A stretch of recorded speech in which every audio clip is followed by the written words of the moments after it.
All right, what's going on, everybody? Good morning. We got some more news today, or actually yesterday. This came out, and apparently, according to Mark Kriegel from ESPN, MT Global, which represents Tyson Fury, they have undergone negotiations with Team Joshua. So they're in talks right now, and obviously, the big stumbling block would be the rematch clause with Deontay Wilder. But as Bob Arum had said, because of the way boxing is right now under the crisis conditions due to the coronavirus, doesn't look like boxing is going to be able to come back with a live audience in the near distant future. So if boxing does come back at any point this year, it'll most likely be without fans in the crowd, sort of like how WWE's been doing it right now. So the concern Bob Arum has with that is because of a fight of this magnitude and other high profile fights that are slated down the road in the not too distant future, because of that circumstance, you're going to omit the live gate. And how are you going to be able to generate the purses for these fighters that they would require and deserve fighting in a fight of that magnitude?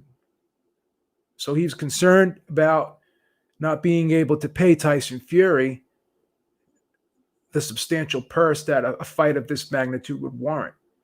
But here's the thing. When you think about that and you think about Anthony Joshua and Tyson Fury, Anthony Joshua's already said that he's really, really keen on fighting, regardless of if there's a crowd or not. So he's not concerned about fighting in front of a crowd. He just wants to fight, and he just wants to fight Fury. So he's already voiced his enthusiasm and his willingness to want to take on Tyson Fury.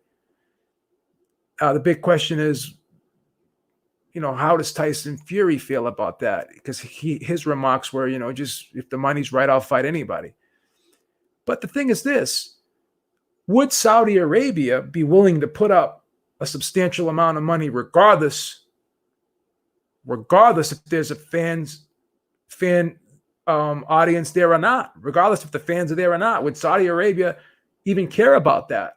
And would they just be willing to put up a big amount of money, and would they make the fight worth both fighters' while? Because I think this fight, definitely anyone would want this fight to happen, and they would do whatever they could to make this fight happen. Because in my opinion, this is obviously a much more intriguing fight and a more highly anticipated fight than the rematch with Deontay Wilder was, because that was such a conclusive ending in that fight. Would it even make sense to do that third fight? And I don't think too many people are really clamoring for that anyways. But, in Deontay Wilder's defense, did sign a rematch clause, so he's well within his rights to take that rematch. But just had surgery, okay? He just had surgery, number one. So how long is it going to take for him to recover? Will he be ready to fight Tyson Fury when the time comes, having to recuperate from that surgery? That's number one. And number two, Bob Arum already said, if they can't put the fight in front of a live audience and they won't have the revenue from a live gate to add to the pot, then how are they going to pay both guys what they got in the first fight, or even close to what they got in the first fight?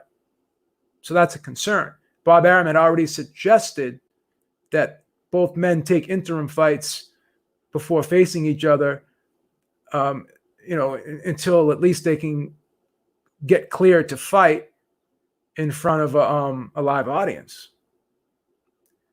And now you got the travel ban too, with the United States canceling flights going to Europe and coming in and out to Europe. So that's another hurdle that you'd have, because Tyson Fury's back in the UK right now, and he'd have to come back to the States to fight Deontay Wilder, and that won't be possible with the travel ban in place. So there's a lot of moving parts here and a lot of interesting things to think about. Now, the UK, I think, has a travel ban as well. So if this fight was to happen and generate the money that it would need to generate and to be able to maximize the revenue, I think Saudi Arabia would be a perfect place for it. Now, would Saudi or would the UK be able to release their travel ban in time to make this fight happen? And if this fight were to happen, I'm assuming that they would try to make it towards the end of the year, or maybe even the beginning of next year, if they were to make it.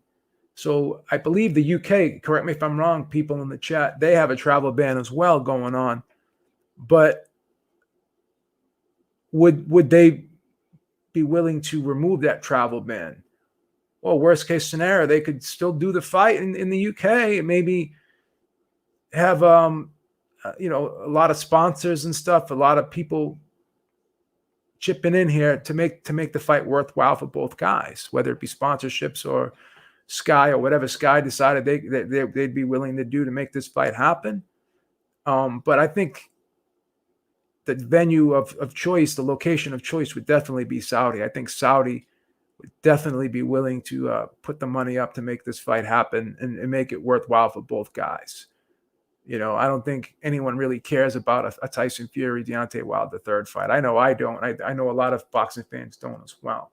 And like I said, the injury that Wilder's coming off of, and not being able to put that fight in front of a live audience and losing all that revenue from the live gate, I just don't think it makes sense at this time. And I think a Fury fight with Joshua would make a lot more sense. So according to Mark Kriegel, sources from MTK Global, Tyson Fury's management team, have been talking to Bob Arum. Bob Arum has been talking to the Joshua side. So TK Global has been talking to Joshua, but obviously because Frank and Eddie don't get along. So sort of like how Todd DeBuff had to be the buffer for Pacquiao and Mayweather, because Bob Arum didn't really get along with Floyd Mayweather and Al Heyman too well. So Todd DeBuff had to be the buffer. So MTK Global is playing that role in this situation here with Eddie Hearn and Frank Warren. So, this kind of makes more sense. It sounds plausible. Let's read some quotes here from the article. This is on ESPN, and there was actually a video here where I think it was Andre Ward, Mark Kriegel, Tim Bradley, and Joe Tessitore. They were all in remote locations, and they were talking about this news. And it says Fury's advisor MTK, which is based in Dubai, is negotiating for Fury on behalf of his co-promoters Top Rank and Frank Warren of Queensberry Promotions. MTK is awaiting an offer from promoters in Saudi Arabia. Okay, so Saudi Arabia is already in the mix here. So MTK is awaiting an offer from promoters in Saudi Arabia, sources told Kriegel from ESPN State of Boxing.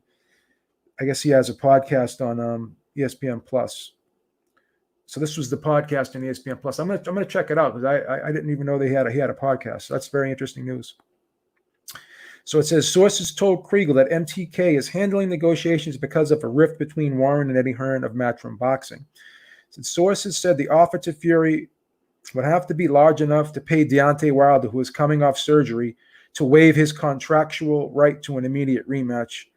Fury knocked out. Okay, we all know that stuff. So it says sources told Kriegel that Wilder's team is aware of negotiations concerning a potential Fury-Joshua fight. But here's the interesting part right here. It says, however, Shelley Finkel, Wilder's longtime advisor, told ESPN that wasn't the case. As far as we're concerned, the next fight for Wilder is the third fight with Fury, Finkel told ESPN. Because Fury and Joshua reside in the United Kingdom, there has been a long hope that the British stars would fight at a home stadium, but that doesn't appear to be where these negotiations are headed. So it says we're talking to MTK about where that fight would take place. Hearn told ESPN. So Hearn's confirming that there's negotiations going on with MTK. So this isn't just blowing smoke here. This is legit stuff. This is legit stuff. So Hearn told ESPN at the moment The main focus for everybody is the contractual situations. So Hearn was referring to Joshua's scheduled fight against mandatory opponent Kubrat Pulev as well as Fury's contract to fight Wilder. So here's the interesting thing about Kubrat Pulev. Now, that's another Bob Arum promoted fighter. So I'm sure Bob can smooth things out with Kubrat Pulev. But the big stumbling block here is Deontay Wilder. But again, is he in physical condition, or will he be in physical condition? Will he be recovered from his surgery, and will he be all rehabbed up, and will he be ready to fight Fury? I'm not so sure. That's a pretty serious injury he sustained. If you had surgery on a torn bicep tendon, that takes some time to recuperate from, and you got to be able to get cleared to train and all that stuff. And that's a tough injury to come back from so soon. That's just my opinion. I'm not a doctor, but okay. So let's talk more about this here. So we've had a number of approaches from territories to stage the fight. So the only discussions at the moment are where this fight would take place, and we don't even know when this fight could take place. We're certainly open to having discussions about the possibility of this happening this year or in the next fight. There's more chance at the moment that the bigger money could come next year, because we don't even know if we could do live crowds in November and December. So for now, Top Ranks Bob Arum is content to wait on the financials. So this is what Bob is saying right here. He's saying, let's see what type of offers we get from the Middle East, Arum said, because there is a real frenzy with Saudi Arabia, Qatar, with the Emirates to do events, to open up these countries in the winter and into next year. It would be foolish for us not to consider those types of offers. As far as Fury, when contacted by ESPN, he said, I'll fight in Timbuktu if the money's right. I have a bag, I will travel. So, Fury's had a history. Fury's had a history of being able to pack his bags and travel and go anywhere to fight. He's fought in Klitschko's backyard, fought in Wilder's backyard, so I'm sure he wouldn't care to go to Saudi. Sean Newton says, well, Fury can't fight in the UK. I'm not sure about that. I mean, I don't know if the investigation is ongoing or if it's been completed, but, UKAD's, in my opinion, is a little shady. I'm sure they would do what they had to do to allow Fury to fight in the UK, but it wouldn't make sense to fight in the UK if you can get bigger money fighting somewhere else. I think Saudi's definitely going to probably get the fight, and I don't think Joshua or Fury would be concerned about it. So, yeah, so that's the big thing. I don't think we're going to see Wilder and Fury in a ring this year. Possibly it could happen next year, but again, we just don't know what's going to happen. We already know. Yeah, again, no license, Sean, but again, don't put anything past the powers that be. We all know money talks. Again, when the investigation's concluded, I'm sure they're not going to find anything derogatory on Fury, and I'm sure he'll get cleared just like he was cleared from the other incident. So we'll see what happens. I'm just speculating here, but I have strong suspicions that Fury will be cleared from UKAD and everything will be okay, in my opinion, judging by the prior behavior of the UKAD. But yeah, so I don't think we're going to see any really high profile fights this year. I could be wrong. I'm hoping I'm wrong. But until we get live crowds, I don't think we're going to see any big time events. But even with that being said, will Deontay Wilder be ready to be the next fight for Tyson Fury? And would it make sense for him to take the fight? And again, if you're Wilder, and I know the perception is if you don't take the rematch, then it kind of hurts you a little bit in stature. It makes you look like you're avoiding the fight, and it makes you look like you don't think you could win the fight. But he's got a really good excuse to not take the fight now, based on that surgery and based on the injury that he sustained and the recuperation period that it's going to take, the rehabilitation process that's going to have to, he's going to have to go through to be able to be ready to fight. So, That's the thing, man. That's the thing. So at least he has a legitimate out now. Whereas before, if he just said, I don't want to take the rematch clause, then it would make him look, make him have a weaker position, make him look like he's avoiding the fight because he's concerned about not being able to win the fight. Well, now it's a different situation. So we'll see what happens. We'll see what happens now. We'll see what they decide to do. But again, if they're going to cash Wilder out knowing that he's not 100% for the rematch, then that just tells you a little bit about his team, because they were willing to let him go out on his shield. They were willing to let him go out on his shield when he had no chance of winning. It looked like he was, really, really getting beat up in that Fury rematch, and they weren't willing to pull the plug. So that tells me that they're not really too concerned about the guy's health. So it wouldn't, for them to say that, we're going to fight Joshua, and even if Wilder wasn't physically ready, I still think, judging by their prior behavior in the past, I don't think they really have Wilder's physical condition. I don't think they have that at the top of their priority list, to be honest with you, in my opinion. That's just my opinion, but I don't know. When you got a guy in there that's getting beat up the way he was getting beat up, and his corner wasn't willing to stop the fight to save him, then I wouldn't put it past him to throw him in there, damaged goods and all, for a third fight, just so they can cash him out. It's like a money grab. And that's all I think the third fight would be. I don't see a way that Wilder could win the third fight. That's just my opinion. Guy's getting older. Guy's been injury plagued. He hasn't been looking good. He's been looking worse and worse every fight. So I'm not so sure he'll be ready for Tyson Fury in a third fight. I'm just not so sure about that. I don't think that would be a good move at this time to do that, in my opinion. That's just my opinion. I just don't think it would be the smart thing to do, in my opinion. Could be wrong, but, that's just how I see it. But these negotiations are legit. Eddie Hearn confirmed them. Bob Arum confirmed them. So let's see what happens. Let's see what happens. I'm really curious to see what happens here. I'm interested in seeing if Wilder will step aside.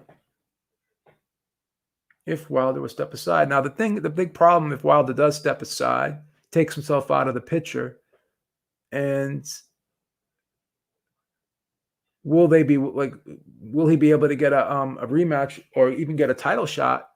Will he go to the back of the line? Will these guys be willing to fight him? Will the winner want to fight Wilder if it's not put in a contract that, I'll step aside if I get the winner? So if I'm Wilder and his team, in my opinion, I step aside, but I have to have a provision in the contract that I get first dibs on the winner. And that's the only way I would do it if I was Wilder. But again, if you're not physically ready to fight, if you're not in condition to fight, then you don't take the fight. But if there is no boxing for the rest of the year,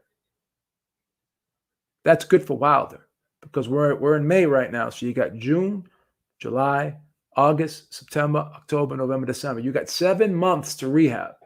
So he may be ready in 7 months.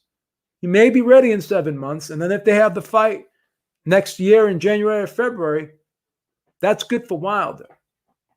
But once again, he'll be spending the majority of that time rehabbing. It's not like he'll be able to train to sharpen his skills. He won't be able to work on weaknesses in his style.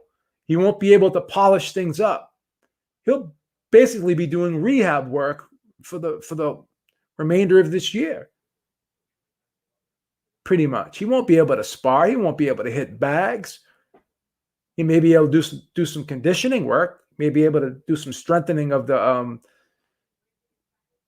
the area that was injured. He may be able to do some rehab on that, while Fury can go back to the gym at any time and keep himself sharp.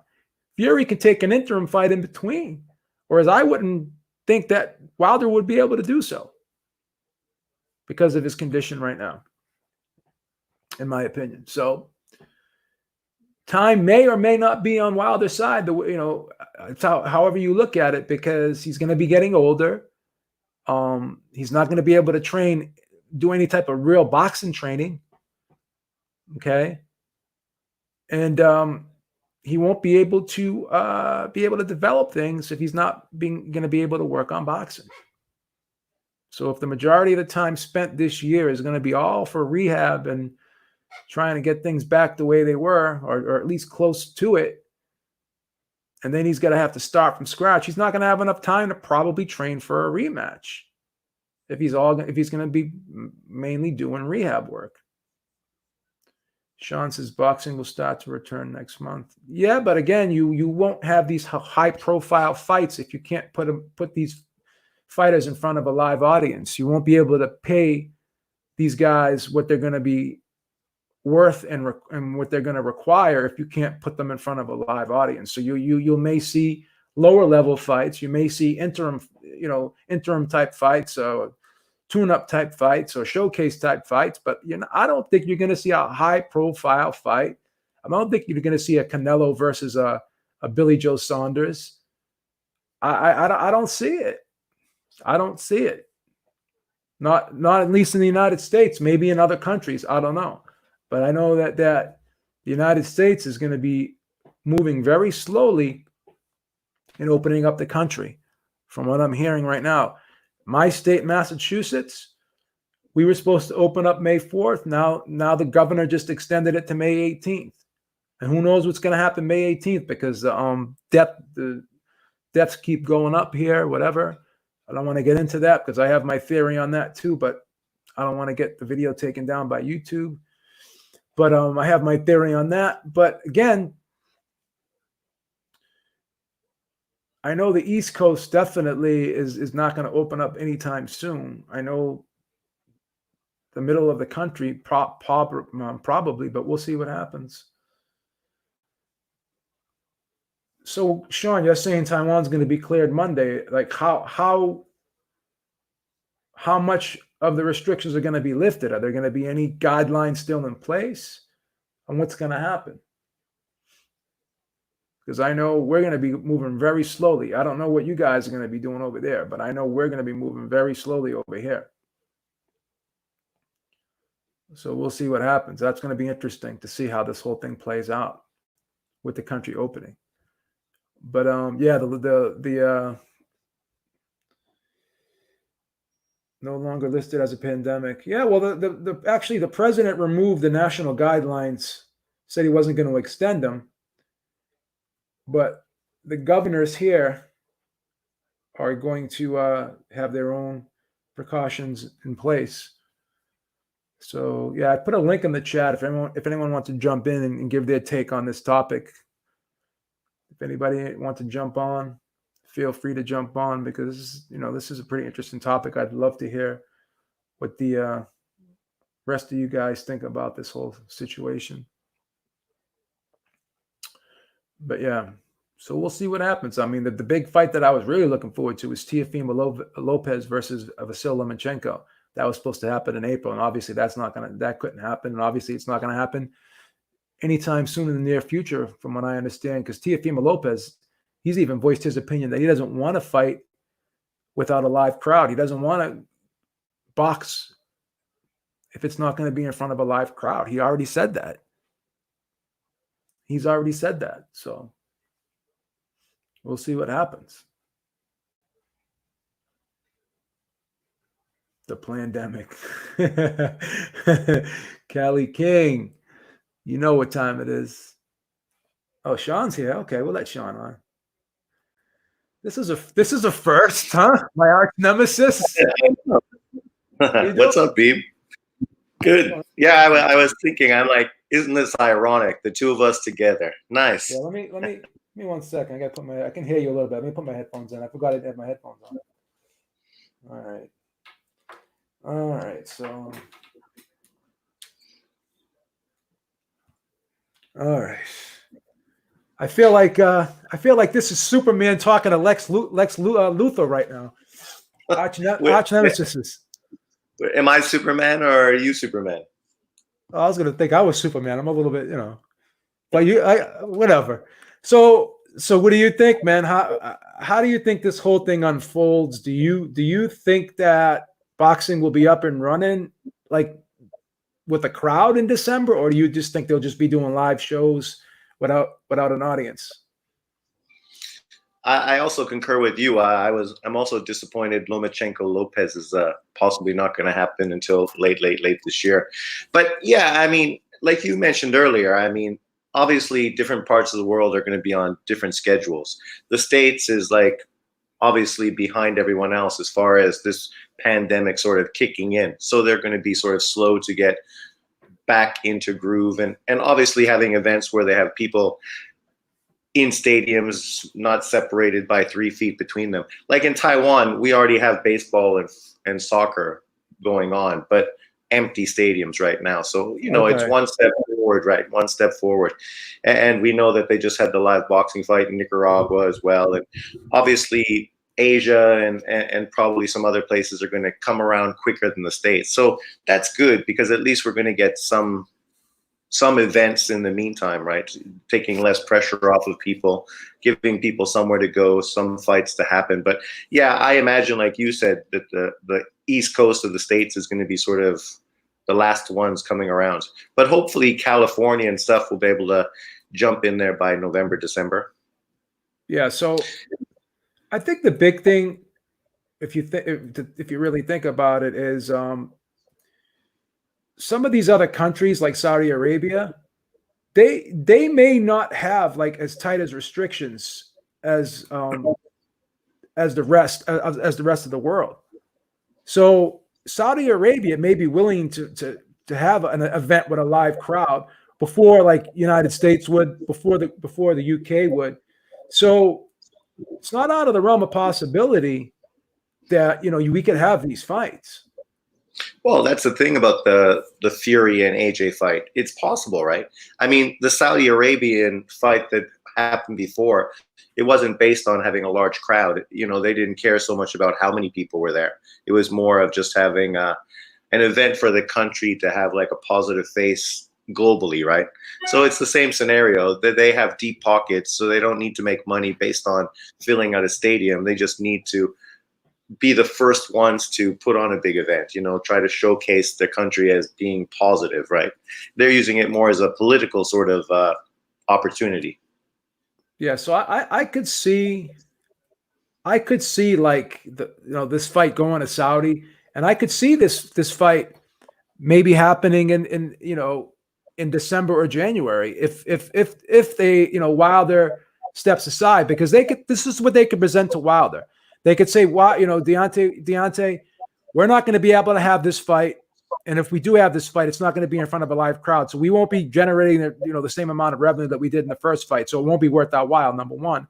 Number two, the U.S. will probably still have a travel ban in place. So if the fight were to go to Saudi, but no one would really buy a Wilder Fury 3 fight anyways. So I think there's a lot of easier pathways for us to get to Fury Joshua instead of getting to Wilder versus Fury 3. I think we have an easier path to make that happen. Sure. The problem. Yeah. So I think that it's much more easier to get that done. What were you going to say? Go ahead. I was just going to say, like, the big problem with American events, like for PBC on Fox, most of their big fights are pay-per-view. I mean, it's going to be difficult to be selling pay-per-view for the next 6 months in the States based on the fact that everybody's basically unemployed, right? So a lot of those fights, either Fox is going to have to reach into their deep pockets and understand that they need to put some money forward to put big fights for the meantime, just to continue to push boxing, right, and build up the crowd. But a lot of those fights, like a Lomachenko-Lopez fight, looked like it was potentially going to be ESPN pay-per-view. But now, if that doesn't happen, then chances are that fight probably won't happen. Yeah. There's talk about, obviously, Pacquiao and Crawford. But what obviously Aaron was saying, he's talking about taking it outside the U.S., which makes that a possibility. But here's another thing too. Like could they get special permission to circumvent the travel ban and have some of these fighters leave the United States, because it's like could they say, well, this is for business. This is like, could they get like an exemption? Could they get a waiver? You know what I mean? think they could. I think they could, because obviously businessmen are going to be traveling before other people just out of necessity, right? Yeah. So, and I think it depends, like you're saying, it's not so much based on America, it's based on the country they're flying into. Obviously, they may not be able to come back to the States, or they'll need to be quarantined for 14 days or something once they get back. see, the one thing about Aram, and I know people probably won't agree with me on this, but he's not as hard-headed as Heyman, where he thinks, I think he thinks outside the box a little bit more, and he's more innovative. He's more innovative, in my opinion. I think that he would have no problem like having Crawford fight in another country. You know what I mean? He had no problem having Pacquiao fight in other countries. Like he had Pacquiao fight in China. He had Pacquiao fight in Australia. Like these PBC guys, you know, the way everything is set up, I don't think that Heyman or these guys themselves want to leave the country to fight. Wilder has shown no willingness to leave the country to fight. Whereas we've seen Joshua go to Saudi, we've seen Fury go to Germany, we've seen Fury go to the United States, we've seen Fury travel. So I think Arum would be willing and able and open to having these fights leave the United States if the price is right. Because I think Saudi could turn into like a hotbed for boxing in the near future. I really think that's plausible. And we know Aram has already been trying to build up the global market, trying to get in on that billion Chinese population, right? Doing events in Macau. And obviously just recently they were trying to do that one event in the southern island part of China as well. That was sort of canceled because of coronavirus as well, at the earliest point, right? And he talked about bringing Crawford to South Africa to do an event this year. So, I mean, he's already been thinking about potentially fighting outside the country. Lomachenko was being talked about going to fight in Australia against, what's his face? The Greek Australian fighter. Yeah, I don't really know him too well, but let me run some scenarios by you here. So say Saudi says, I want to put on Fury versus Joshua, and I'll be willing to put up, you know, such and such amount of money, right?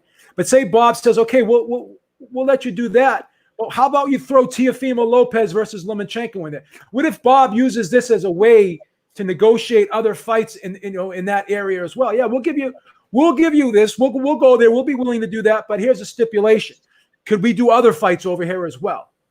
You know. So what if Teofimo versus Lomachenko was over in Saudi too? That would be great if they could have a series of fights over there, sort of like how the WWE has had a history of having a series of events over there.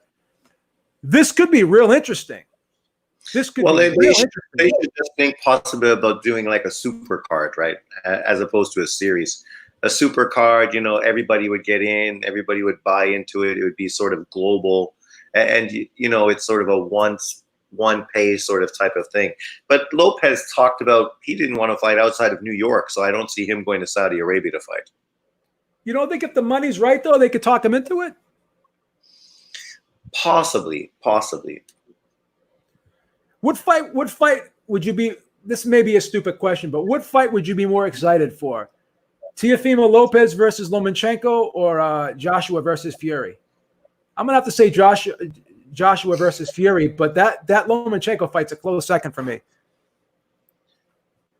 Obviously, the Fury AJ fight is far bigger. I mean, it's a global event. Biggest fight probably in the last 10 years of boxing. But the fight I would be more excited to watch based on just the whole stylistic sort of matchup would be Lomachenko-Lopez. I think it would be a better fight. You know, Fury is a skilled fighter, and one of the problems with him is he can really take sort of the steam out of a fight. So it could be a big event, but not necessarily a great fight. Yeah, because they could both start off slow. It could be a snooze fest for the first 6 rounds, right?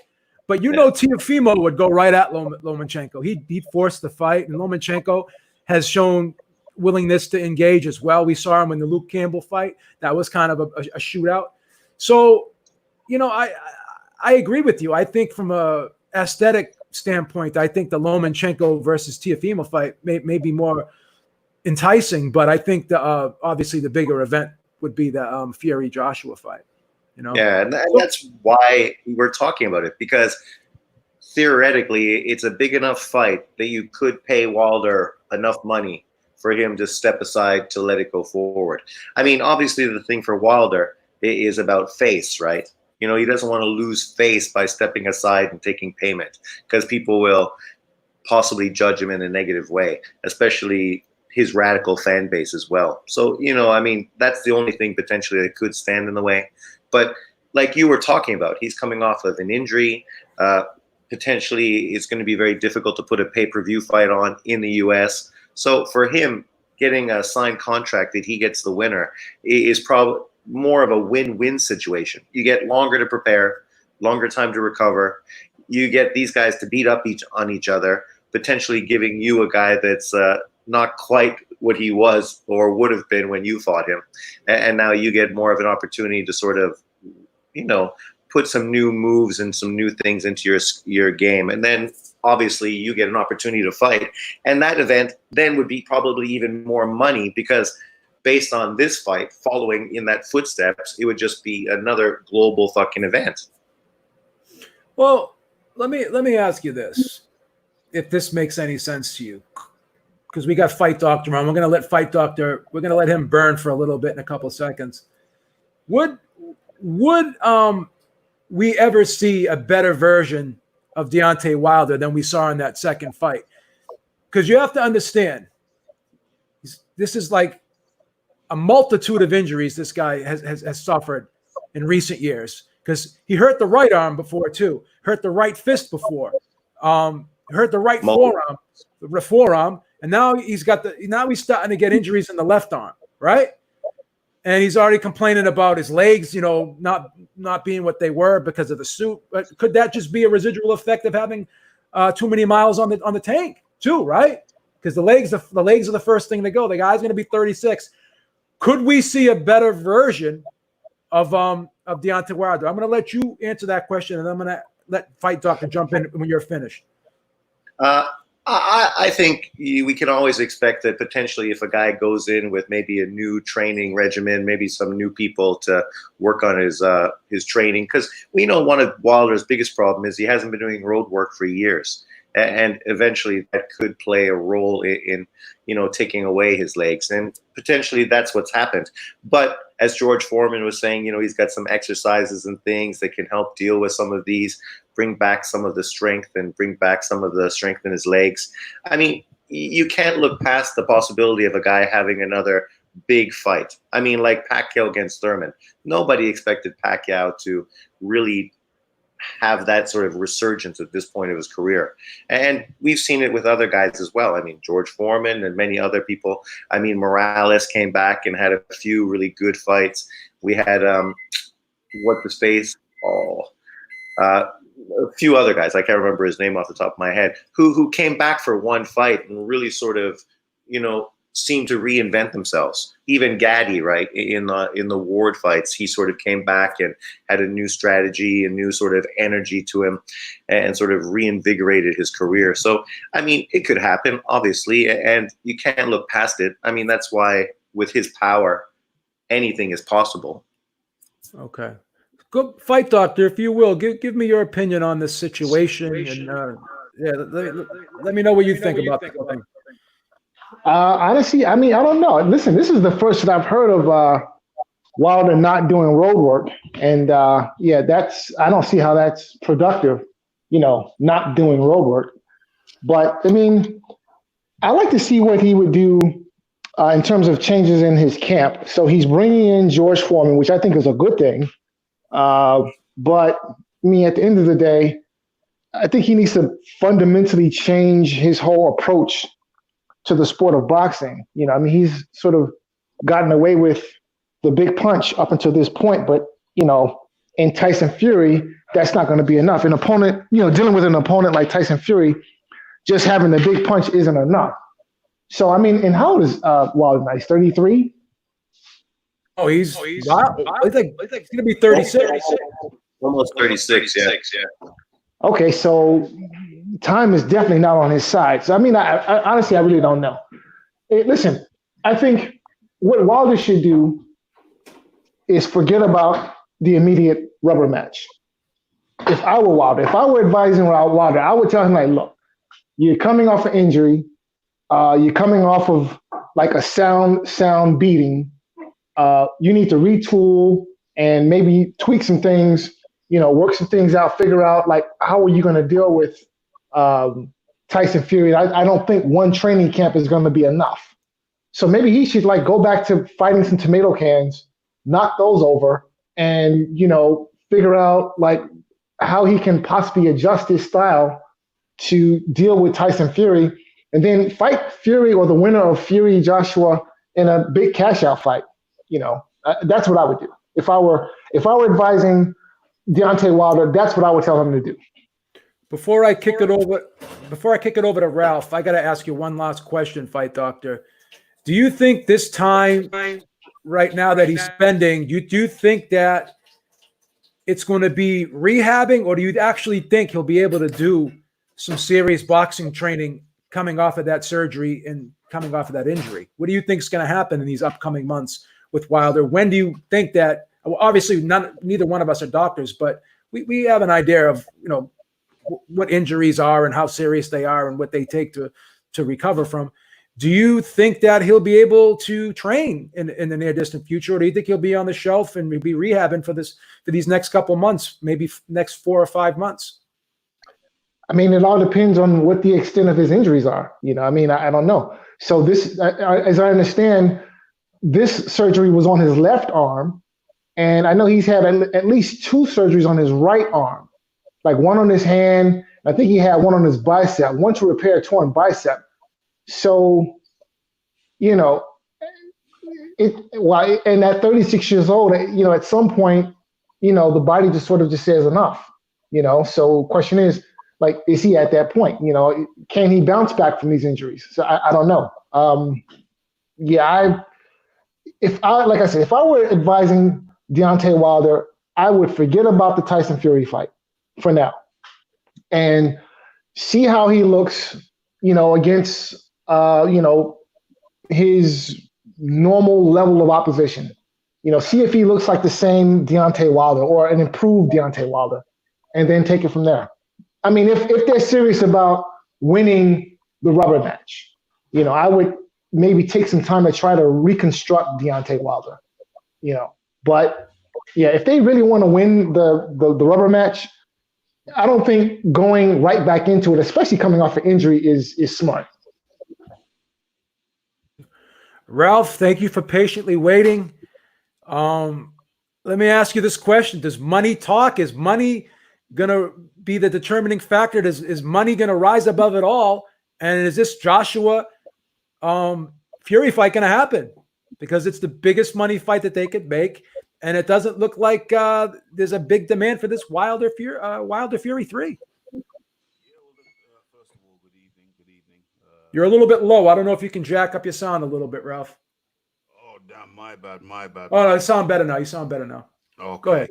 Yeah. Much better. Yeah, good evening, Beeb, Fight Doctor, Sean.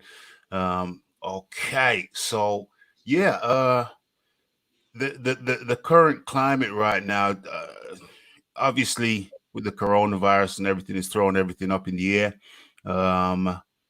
Which fight would most people prefer to see? I think it would be, for undisputed, Joshua versus Fury. I think that's a no-brainer. However,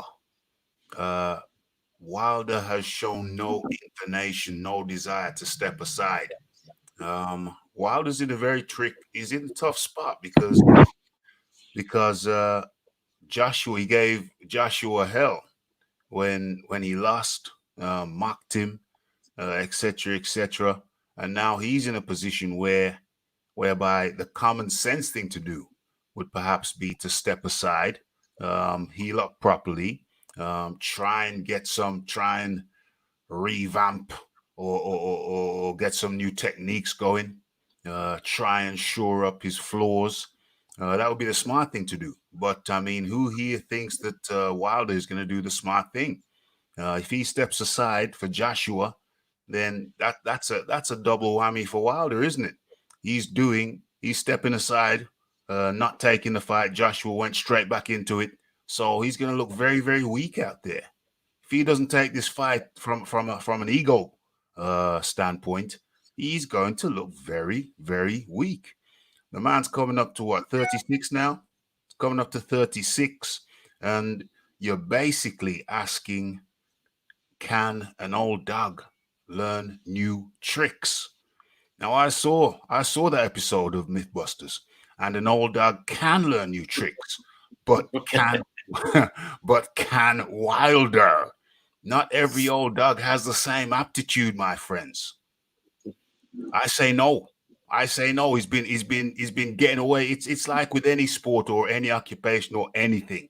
When you take shortcuts and you keep on getting away with these shortcuts for years, and now you have to rectify those flaws, I put it to you, my friends, that is easier said than done. Well, let me make another point. Since we're talking about Joshua and Wilder, we're comparing their mindsets and just their situations and the mentality. Here's the difference between Wilder and Joshua. Wilder's very stubborn. He's very stubborn. And with all due respect, he's a little bit arrogant as well. And he spoke about how his power was the way to get him out of any situation. And anytime he was asked and criticized, all he said was, well, if it ain't broke, I ain't going to fix it. And, I believe in my power. I believe in myself. I've bet on myself this long. I'm going to continue to bet on myself. So he's basically throwing craps and hoping to get sevens every time, basically. But with Joshua, even when Joshua was winning, he told you, you know what? I could lose, he said. He said, if I don't stay on top of my game, I could lose. And he even revealed during training camps, he said, if I keep going the way I'm going, I could possibly lose. So he was humble enough to know that even though I'm the heavyweight champion of the world, I'm not perfect. There's things that I could still work on. And we saw a complete 180 from the first Ruiz fight than we saw in the second Ruiz fight. So he had to dig into his bag of tricks, and he showed us that there was something else there. Yeah. And by him saying those things that I talked about prior, he at least let us know that he was willing to do different things, willing to still learn, even though I'm the heavyweight champion. Deontay Wilder has been telling us for as long as I can remember, I only got to be right once. 2 seconds. 2 seconds, and these other guys got to be perfect the whole fight. So with that mentality, for having that mentality for almost 11 years now, how is he going to be able to flip the switch and just change things up? I want to hear everyone's opinion. We'll start with you, then we'll go to Sean, and then we'll go to Fight Doctor. Am I off base here in my analysis? He's not going to be able to do it. He's not going to be able to theoretically, it's unlikely that a person with long-held habits is going to turn them around in one fight. Theoretically, it is unlikely. It is possible, but you have to look at the likelihood of the thing. The man's been getting away with it for how many years? And then all of a sudden he's going to come into a fight and switch up like Anthony Joshua did. The difference with Anthony Joshua is that he's used different styles. Anthony Joshua is able to change style because he's employed different styles. He's been on the front foot, and then he's been more aggressive, and then at other times he's been more tactical. So he has shown different styles. Deontay Wilder has rarely shown different styles. He's a guy who likes to walk forward and you know, throw out a lazy jab and then boom, come over with that whipping right hand. But listen, if it only takes 2 seconds, how come he couldn't how come he couldn't find those 2 seconds in the second Fury fight? He couldn't find those 2 seconds. He was nullified. He was swarmed. He was put on the back foot. He can't throw the right hand when he's going backwards.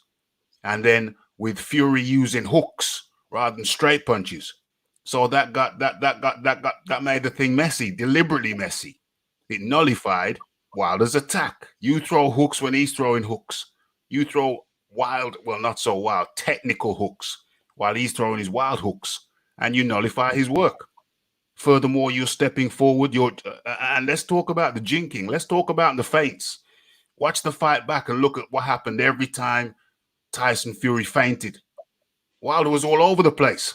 He didn't know what to do. He gave those 2 seconds went to Tyson Fury because for 2 seconds Wilder didn't know what to do. So is he going to change? Theoretically, it's possible. Realistically, highly unlikely.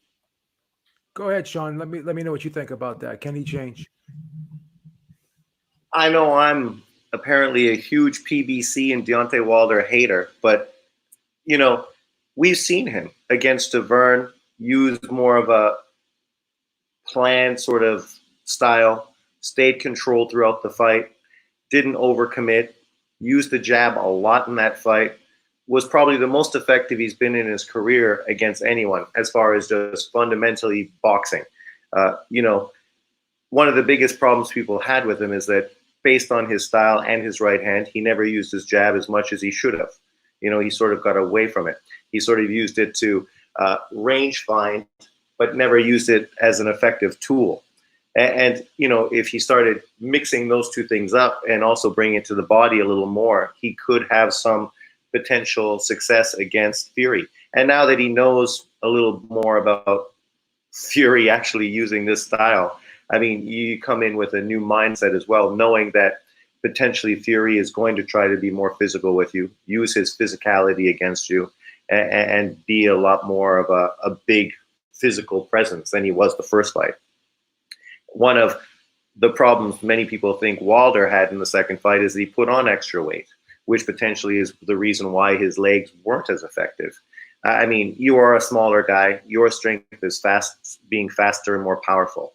So the biggest thing you need to bring into the ring is being able to use your feet to create distance so that you're in a punching range and able to get the shots off that you want to get off and get out of the way of what Fury obviously is trying to do. So, I mean, I find it probably unlikely that he's going to be effective and able to do that. But, I mean, we've seen him before. I mean, it was 5 years ago. But we've seen him commit to a strategy, consistently work through it, and was very effective in that fight. Going into his heavyweight career as a champion, I mean, people had some hope that he was going to develop into a very good champion based on that performance. But then he sort of went away from the jab. I mean, people have been asking for years, you know, what exactly is he taking from what Mark Breland is teaching him? Mark Breland was a similar type of fighter and had a great jab. And we haven't seen Wilder use it nearly as much as we think he should have. So, you know, there's always hope. And that's what makes boxing exciting and makes us look forward to these fights, because you never know what could happen. So your stance is he may try to change, but will it be enough? Will it be effective? Is the bigger question. Yeah, I mean, that's always the question. We know that he's done it before and he's been able to commit to a strategy, but still, he's not fighting Romain Stavern. He's fighting Tyson Fury. So, I mean, you know, just because he's doing that and he's sticking to a fight, it also doesn't necessarily mean he's going to be successful as well. But like he says, he only needs to be right for 2 minutes or 2 seconds. Diggy Doc, what's your take on it? So there's a positive sign coming out of Wilder's camp, and that's that he's bringing in George Foreman, which I consider to be a huge plus. Foreman brings a wealth of knowledge and experience. Uh, George Foreman True. is a guy who has participated in the sport at the highest level, competing against the very best that the sport has had to offer. He's been in the ring with Muhammad Ali. He's been in the ring with George Foreman. I'm sorry, he's been in the ring with Joe Frazier. He's been in the ring with Evander Holyfield. So we're talking about three of the best heavyweights ever. And himself, being the oldest guy to ever win and defend the heavyweight title. So, George, what George brings to the table is something that you can't put, a monetary value to. Question is, will Wilder listen? Will he incorporate some of the things that Foreman would like to see him do? Can he incorporate some of these things? So I would like to just, basically, I'm going to echo my distinguished colleague, Rafi, his sentiment, which is possible but not likely. So here's another question that I have too, because there's another story that came out about Wilder saying that he's getting rid of some snakes in his camp, some people that he that were with him that for a while, but now all of a sudden he doesn't trust them. He thinks that people are kind of like hangers on, and when things are going good, they love you, but when things go bad, they get there's a lot of jealousy. There's a lot of underlying issues going on with certain people in his camp. So apparently he's doing some house cleaning. But now he also said that he's bringing two new faces into the camp. I don't know if that means George Foreman or he means two new faces as well as George Foreman. I'm not too sure about that. He wasn't too clear about that.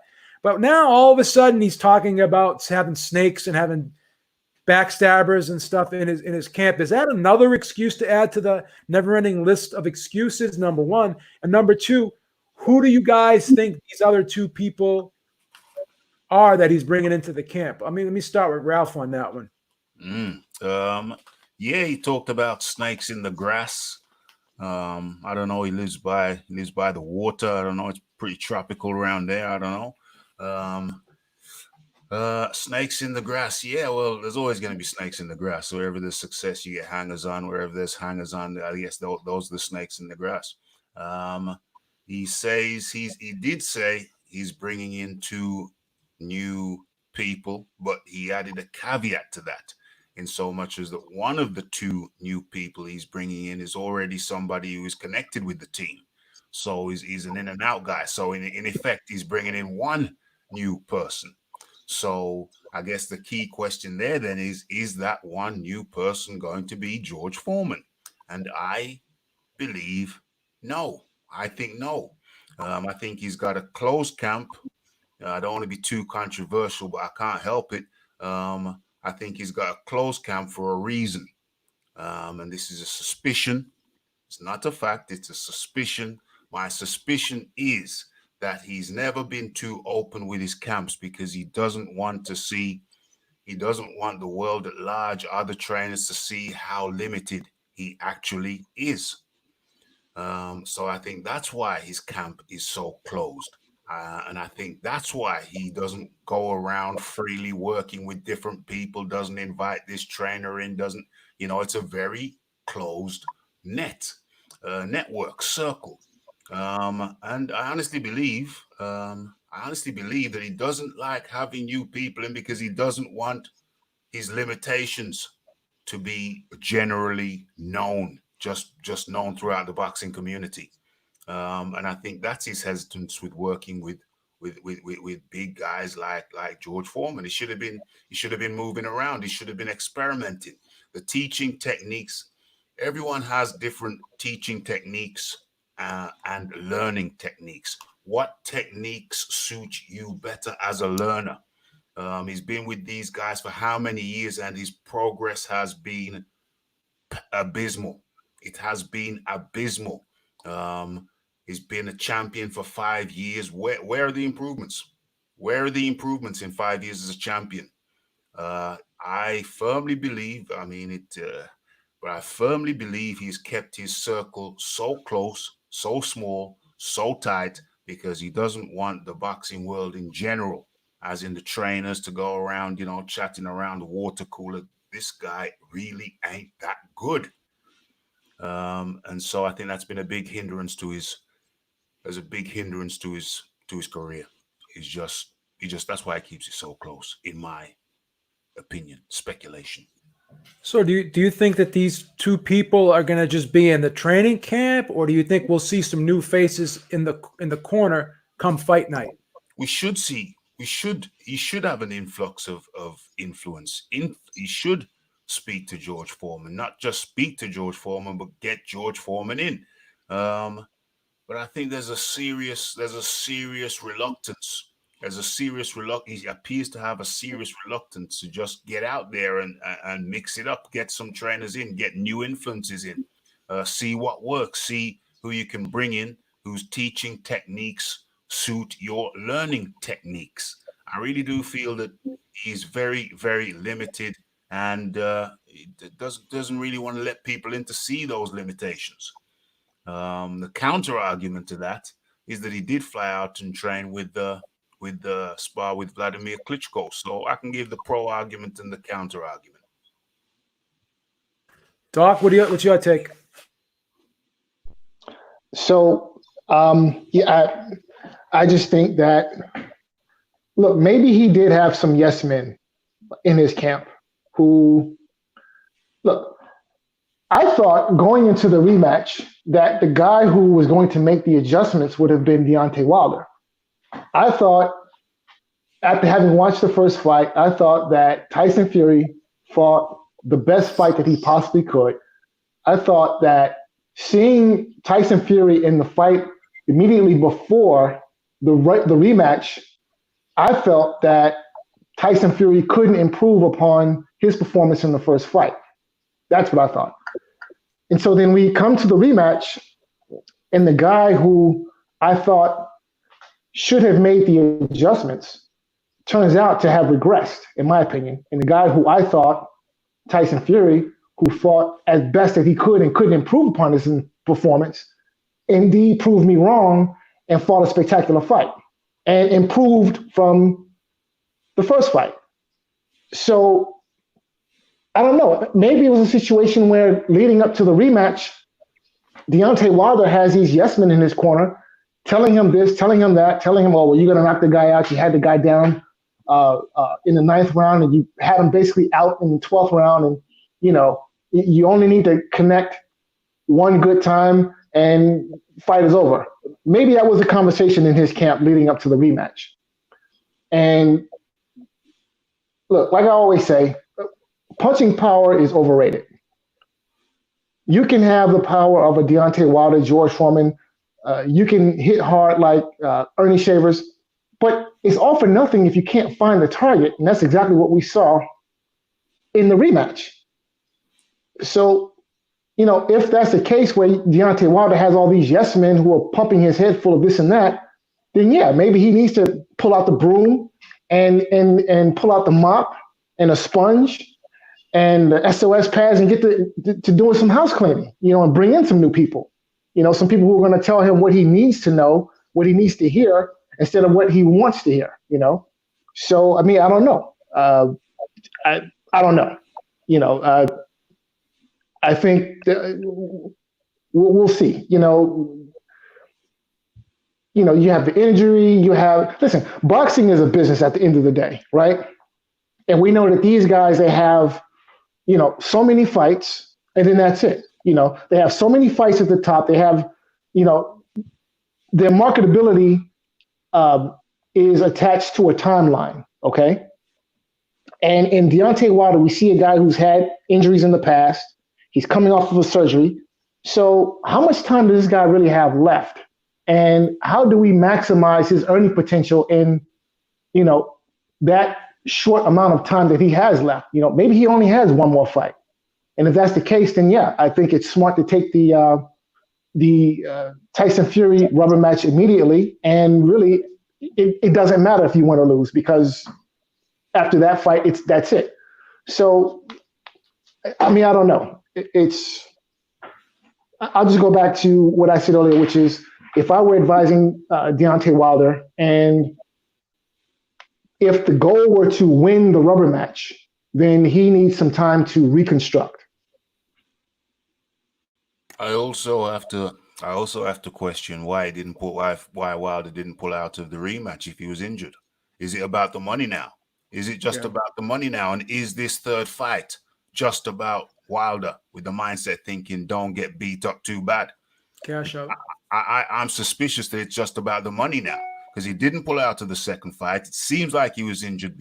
There is suspicion that he was injured before the second fight. He didn't pull out. So then it was just about the money. And if the second fight was just about the money, is the third fight just about the money too? So maybe he's not looking to bring somebody in to help him win, but maybe he's bringing somebody else maybe he's bringing somebody in so he doesn't lose so bad. Yeah. Sean, what do you think, brother? Well, I think he was clear when he talked about the two people that he was bringing in. One person who's already been, like the Raf said, in and out of camp. Obviously the other guy we're not sure about. And I don't think George Foreman was ever somebody he thought about actually being in his corner. But I think just somebody he's going to get some advice from and sort of a fatherly figure type of input, which obviously is good. I mean, George would be great in the corner. He's obviously went through a lot of the same situations that Wilder went through. He's come back. He's a guy that was on top of it, had that sort of killer mentality, and that bubble was bursted. And he understands what that's like mentally. And that's why he would be obviously very important for a guy like Wilder, because mentally he understands what he's going through. He understands potentially how now he could do for Wilder what he wasn't able to do for himself, which was, sort of give him some positive input, give him a positive sort of presence in the corner and some direction, because that's really what he needs.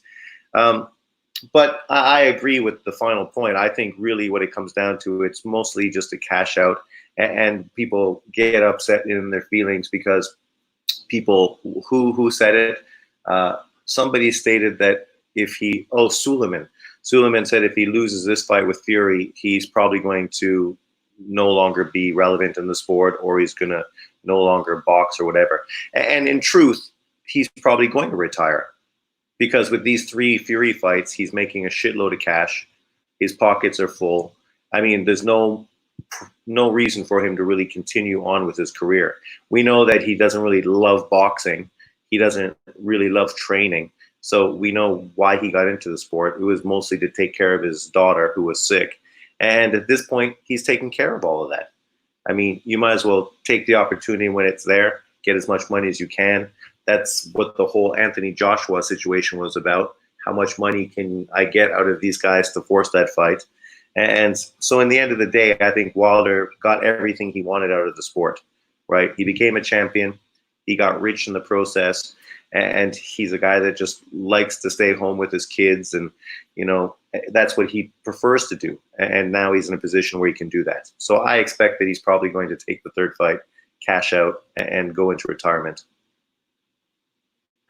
So we've seen Anthony Joshua and Tyson Fury fight in different styles. We've seen both of them box, fight cerebral fights, and then we've seen them go in there and fight a war with guys, right? So if this fight does happen, what type of fight do you guys expect? Do you think it's going to be a tactical fight? I know we talked about it earlier, Sean, but do you think it's going to be a tactical fight, or do you think that at some point a fight is going to break out? You think the pride is going to kick in, the rivalry, the British rivalry between these two guys is going to kick in, and do you think that we can see a similar type of fight that we saw with Tyson Fury versus Deontay Wilder? Do you think they could replicate that type of action-packed fight?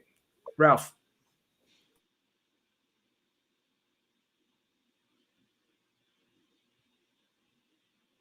Sorry, Beeb. Can they replicate?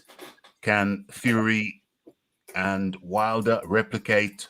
Fury and Wilder replicate what? Sorry. No, as I said, can Fury and Joshua have a similar fight like that Fury and Wilder had in the second fight? Can it be an action-packed fight like that? Okay. Because we've seen both guys box, and we've seen both guys kind of go to war in the ring. Fury Joshua. I think no Fury Joshua is going to be an action-packed fight. Both fighters are going to want to win emphatically. Fury has got his tail up now with that second Deontay Wilder fight. He's got his tail up. So he's going in there confident. I expect more of the same from Fury in the trilogy fight with Wilder. So he's going to be going into a fight with Joshua with his tail up.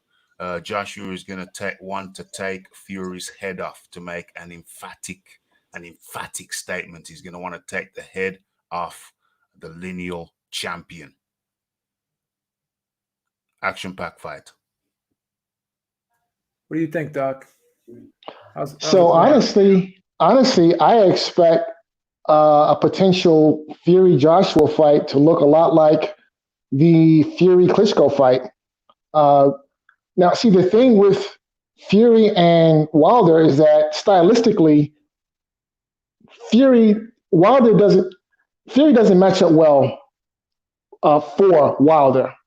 Fury is a stylistic nightmare for Wilder's type of style. It's classic boxer.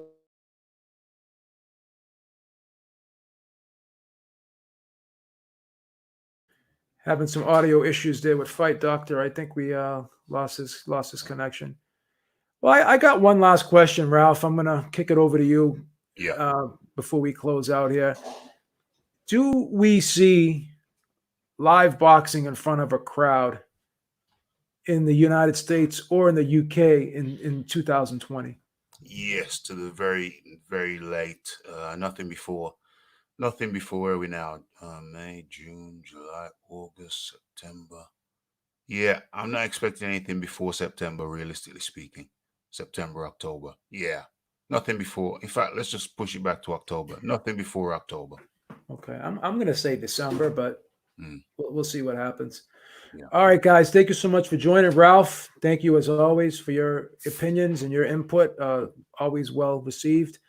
And guys, make sure you check out the Ringside Reporter podcast, 7 p.m. Eastern Time, Sunday night. Make sure you check out Raphael Dawkins on Monday and Wednesday, right? What time is that? 5 p.m. Eastern Time over in the United States? And yeah, that's 9 p.m. UK time, 5 p.m. Eastern. That's Monday, Wednesday, Friday, boxing talk with Rafi. And on a Friday, we do a classic fight review also. Okay. All right. Thank you so much, Ralph. And thank you. Thank you, guys. Make sure you subscribe, join the premium membership, and just continue to support. Thank you so much, guys. Have a great day.